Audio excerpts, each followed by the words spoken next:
not forgetting and not forgetting things, it is MLK's birthday. So Yeah. I want to just say a shout out to MLK for all the work that he done and really reclaiming that narrative of what MLK done for Black people, right? So I just want to say one of his favorite quotes of mine, and you guys can chime in on what your favorite quotes are, is injustice anywhere is injustice everywhere. And that's just something that really resonates with me because, you can see injustice like for our people. I went to Arkansas, for example. I'll tell the story quick. I was in Arkansas for a work trip a few months ago. And first time going to Arkansas, never really been in the South, not a South guy. I like the Midwest and I like the West Coast, right? But went to Arkansas and I spent like 4 days there and incredible people, just sitting there talking to people, hearing their story, driving through the city, not the urban area, but like the rural part of Arkansas. And I began to see Black people in a different way. Like a lot of those people have been forgotten. The investments haven't been in that community and they've been forgotten. And I just think that we have an incredible voice and an incredible platform now to really share like where everybody can feel heard in our community. Like Black people across the country in different parts of the country can feel heard and seen and know that their votes does matter. So just want to say shout out to MLK because sometimes you see injustices somewhere. You like, hey man, that's impacting not just me, but it's impacting other people as well. So that just resonated with me. I guess I'll say with me, I think like I don't know as much of a quote. I think like I've always been a big fan of Dr. King. I remember watching his one of his documentaries. It was Dr. King. It was pretty much from '63 afterwards, and this is life. And to me, like I said, he's actually one of my favorite historical figures, right? And I think the reason why is that people talk about bravery and being tough, but to know how this guy spent the last 5 years of his life when he moved to Chicago, because he really started getting into the urban racism. I mean, he always said the most dangerous protest or just march he ever had was in Cicero, Illinois, right outside of Chicago. And the fact that he knew he was going to die, he knew it. He just felt it. He knew it. And to know that and face death and get up and go, and knowing anytime you could be taken out, that's a different type of strength. I know a lot of people feel a lot of strength to just imposing things, but there's a certain type of deep strength and conviction to fight for something, knowing that it can end your life.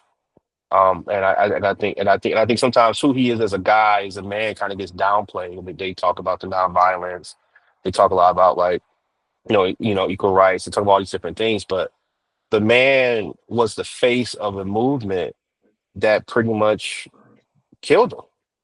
And he took that on. You think about the civil rights, when you think about the king, he was the face of it.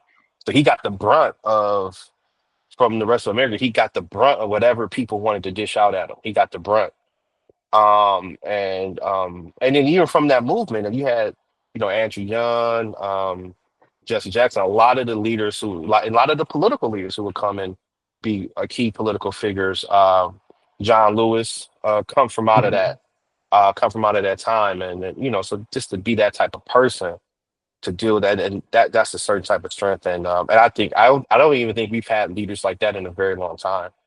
So I think that whatever people may deal with now or face now is a fraction of what he had to deal with. So I always have a lot of respect for him, and I think his legacy and what he stands for uh, is watered down today because people just don't understand the type of strength that takes. Very true.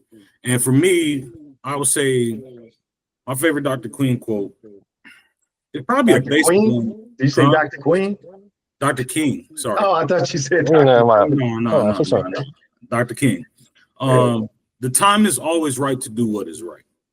Is one of his quote. And kind of going back to what you just said, Matt, he knew that he was public enemy number one with the federal government because not only was he strengthening Black folks, but he was uniting them with other white people and other people throughout this country. And that's why he was such a dangerous entity to the federal government at that time. And he knew his life was in danger.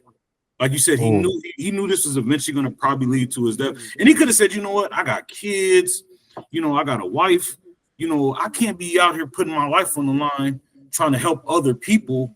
I might could just take a step back and just say, hey, let me just focus on my family and my family only. And let me back up. But he didn't. And the reason why he didn't is because he knew the right thing to do was to push this movement to help the greater good. And he sacrificed ultimately not only himself, but he sacrificed his family and him being around for his family for this ultimate goal.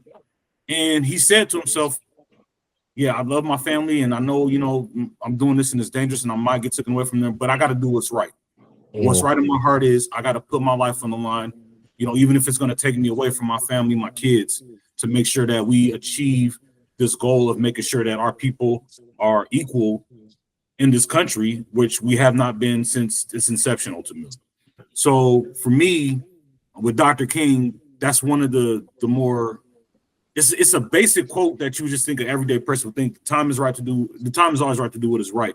But you know, for as basic as it is, a lot of people don't necessarily take heed to it. But you know, and that applies not to just something like this, that applies to every realm of life. It's always the right time to do what is right, no matter what it is. And that's kind of how I want to move forward. So yeah.